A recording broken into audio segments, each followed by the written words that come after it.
Respected Chief Guest and Consulate General, Mr. Anurag Bhushan.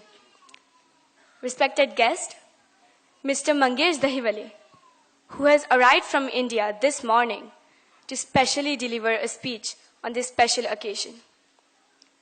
Respected senior citizens who are present in this auditorium, and my dear friends, a very good morning to all.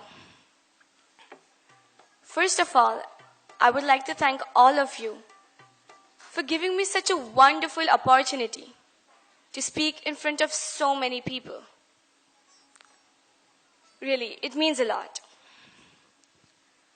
I'm really delighted to say that I always love to speak whenever the topic or subject is about Dr. B.R. Ambedkar, because this subject is actually very close to my heart. Dr. B.R. Ambedkar.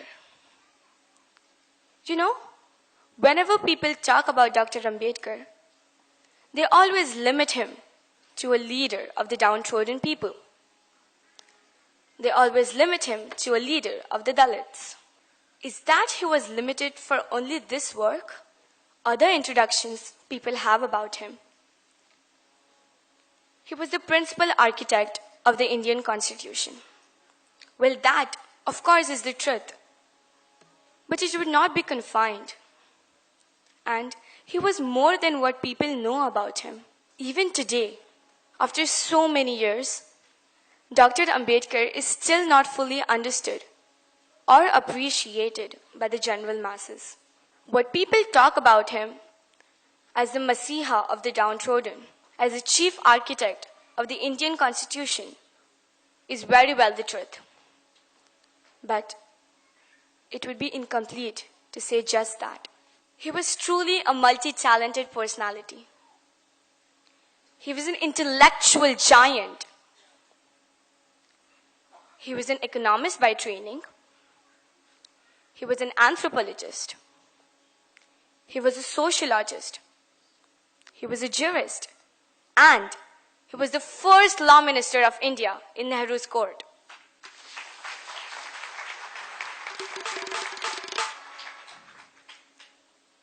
These are the various facets of his personality, which people still do not understand. My friends, this is not all. He has done so much more. He has made many contributions in many other areas for the integration of India. With all these dimensions in life, he was a true nationalist at his core. The famous quote, "I am first Indian, and I am Indian in the end, and nothing in between." It belongs to Dr. B.R. Ambedkar, and it does not belong to anybody else. Dr. Baba Saheb Ambedkar had before him not only the unprivileged people of the society, but the entire society. Baba Saheb always believed in equality. His vision of social change and reclamation of human personality was universal. During his lifetime, he made many efforts and he used various strategies and methods to create a society which was based on the values of equality, liberty, and fraternity. दोस्तों, मैं एक लड़की हूँ, भारत देश की पुत्री हूँ, और एक लड़की होने के नाते डॉक्टर बाबा साहेब अम्बेडकर ने नारी जाति पर किए हुए सारे उपकारों से भली भांति परिचित हूँ और उनके बारे में काफी कुछ पढ़ भी चुकी हूँ। स्वतंत्र पूर्व भारत में नारी को कोई विशेष अधिकार नहीं थे. Ladies did not have the right to equality. उदाहरण के तौर पर बता दूं, मृत व्यक्ति के संपत्ति का वारिस सिर्फ उसका पुत्र हो सकता था, मगर आज कानूनन वो हक उसकी बेटी का भी है, और ये सिर्फ और सिर्फ डॉक्टर बाबा साहेब अम्बेडकर ने लिखे हुए राज्य घटना के कारण हुआ है. अगर कोई औरत को किसी कारण डिवोर्स दिया जाता है तो उसके उपजीविका के लिए उस पुरुष को अपनी आमदनी से उसे शेयर देना होगा. ये भी संभव हो चुका है राज्य घटना के कारण. और हाँ, अगर कोई लड़की विवाह योग्य हो जाती है, she has all the rights to take her own decision to select her own groom. And these provisions are done into the Indian Constitution by Dr. B.R. Ambedkar. Ladies were not allowed to take divorce from husband. उसके साथ ही मर मर के जीना पड़ता था. Yes, you heard me right. But today, the Constitution gives all us ladies the right to decide on this. आज अगर पति अन्यायी हो, तो कोई भी सज्जन महिला उससे मुक्ति पा सकती है, बिल्कुल कानूनन. दोस्तों, ये बाबा साहब ने हम सबको बहाल किया हुआ भारत है, बिल्कुल modern India.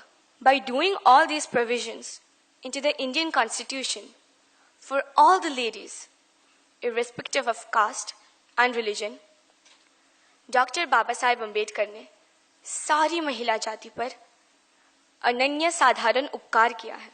I am so lucky to be born in independent India.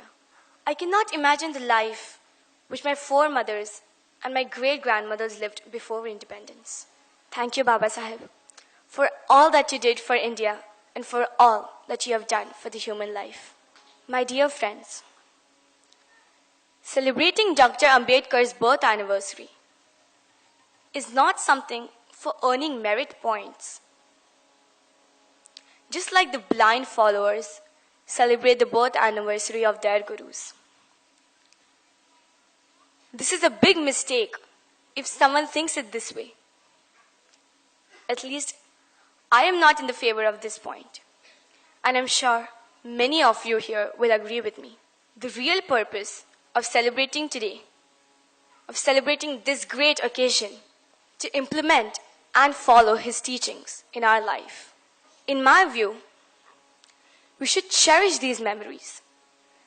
We should cherish the memory of Dr. Baba Saheb Ambedkar, as he has given all of us here a valid philosophy of life.